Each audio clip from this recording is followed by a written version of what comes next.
অতিরিক্ত পাওয়ার লোভ, বেশি বেশি খাওয়ার লোভ, বেশি বেশি জমানোর লোভ মানুষকে গাফেল বানিয়ে দিয়েছে। এটা মানুষের স্বভাব, আরো চাই আরো চাই, এই স্বভাবটা আছে না নাই? দেখবেন ছোট বাচ্চারা মসজিদের দোয়া অনুষ্ঠান শেষে জিলাপি দেয় না? বড় কৃষ্ণপুরে কি দেয়? আগে বাতাসা দিত না, এখন কি দেয়? জিলাপি দেয়, মিষ্টি দেয়। তো মসজিদের 2-3 গেট থেকে যদি দেয়, ছোট বাচ্চারা দেখবেন এদিক দিয়ে কয়েকটা নিয়ে আবার ওই গেটে লাইন ধরে।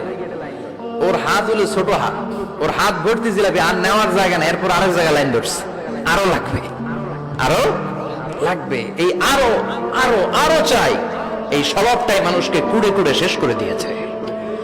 এত লাগবে কেন তোমার? চাহিদার কোনো শেষ নাই, unlimited demand of human being. যার আছে বেশি তার চাই বেশি, যার সাইকেল আছে তার হুন্ডা চাই, হুন্ডা আছে তো প্রাইভেট কার চাই, প্রাইভেট কার আছে তো প্লেন চাই, প্লেন আছে তো হেলিকপ্টার চাই, হেলিকপ্টার আছে তো ওইটা চাই, ওইটা আছে তো সেটা চাই। ঠিক কিনা? এলাকার মেম্বার যে হয়েছে চেয়ারম্যান হতে চায়, আছে না নাই? চেয়ারম্যান সাহেব এমপি হতে চায়, আছে না নাই? এমপি সাহেব মন্ত্রী হতে চায়, আছে না নাই?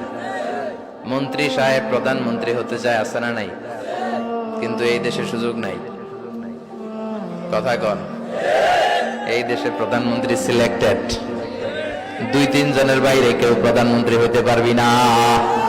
ঠিক কিনা? আমার এই জীবনে তো আমি 2-3 জনই দেখলাম। বেগম খালেদা জিয়া, মাননীয় প্রধানমন্ত্রী শেখ হাসিনার ছোট্টবেলা দেখেছি এরশাদকে, আমরা তখন ছোট। তো মানুষের চাহিদার কোনো শেষ নাই, যার আছে বেশি তার চাই বেশি। এজন্য বিষ্ণু বলেছেন, উনজুরু ইলা মান হুয়া আসফালা মিন, তোমার চেয়ে যে খারাপ আছে ওর দিকে তাকাও।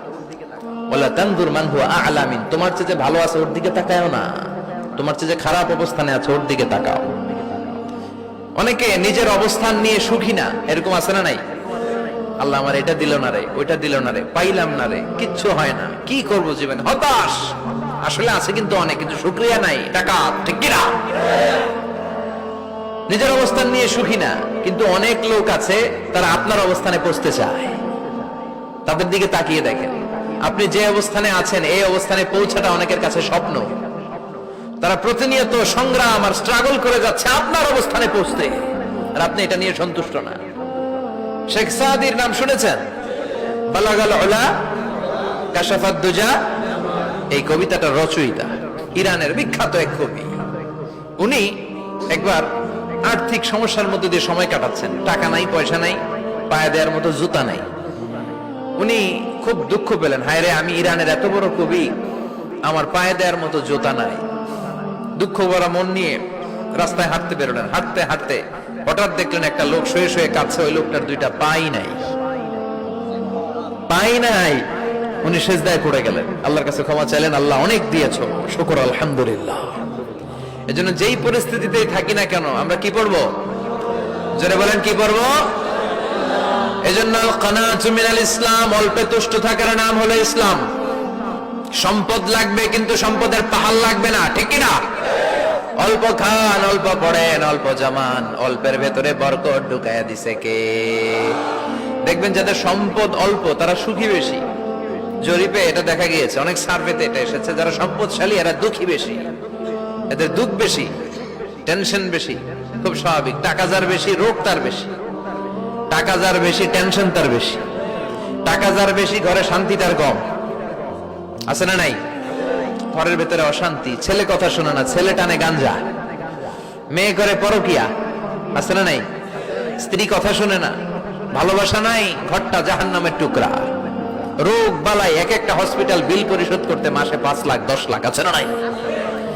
কিছু খেতে পারে না, ডাক্তার একেবারে ডায়েট মেনু বেঁধে দিয়েছে, ডায়েট, ভেরি ডায়েট মেনু, এটা এটা এটা এটা কিছুই খাবেন না, শুধু গরু খাবেন না, খাসি খাবেন না, চিংড়ি খাবেন না, খালি ঘাস খাবেন, ইচ্ছে মতো ঘাস খাবেন, মানে ঘাস জাতীয় যত আইটেম আছে সব খাবেন, শাক খাবেন, সবজি খাবেন, সালাদ খাবেন, গরু, চিংড়ি, মুরগি, গোশত, ইলিশ কিছু খেতে পারে না।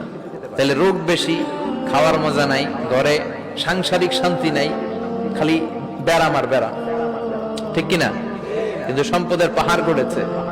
আর অল্প যারা খায়, অল্প পড়ে, রিক্সাওয়ালা, কুলিওয়ালা, অল্প বেতনের চাকরি, কিন্তু হক হালালি মেনে চলে, দেখবেন শান্তি আছে অনেক। হ্যাঁ, বাসা ভাড়া দেয়, ফ্যামিলি চালায়, বাচ্চাদের স্কুল বিল, এরপরও মাস শেষে 1-2 হাজার টাকা হাতে থেকে যায়, আর ওর প্রতি মাসে 10 কোটি টাকা ইনকাম, তারপরও ব্যাংকের ঋণ আছে না নাই? সুখ কারে বলে? কিভাবে আপনি সুখকে ডিফাইন করবেন? সুখ তো টাকায় কিনা যায় না, শান্তি টাকা দিয়ে হয় না, শান্তি দেওয়ার মালিককে। শান্তি আছে অল্প খেয়ে শুকর করার মধ্যে, শান্তি আছে আলহামদুলিল্লাহর মধ্যে। চিল্লায় বলেন ঠিক কিনা? এজন্য অল্প খাবো, অল্প পড়বো, অল্প জামাবো, অল্পের ভেতরে বরকত দিয়েছে কে? দেখেন ধনী ভাইরা খেতে পারে না, কিন্তু রিকশালার কি সমস্যা হয়?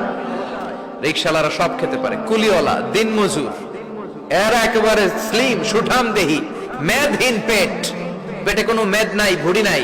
আর কোটিপতিদের মেদ আছে না নাই? এত বড় বড় পেট, ঠিক কিনা? আমাদেরও পেট আছে, তবে হালাল পেট, এটা হারাম টাকা দিয়ে এই ভুড়ি বানাই নাই আমরা। ছেলে বলেন ঠিক কিনা? রিকশাওয়ালা, কুলিওয়ালা নিজেও নামাজ পড়ে, বউ নামাজ পড়ে, বাচ্চাটাও নামাজ পড়ে, রিকশা চালায় আর জিকির করে লা ইলাহা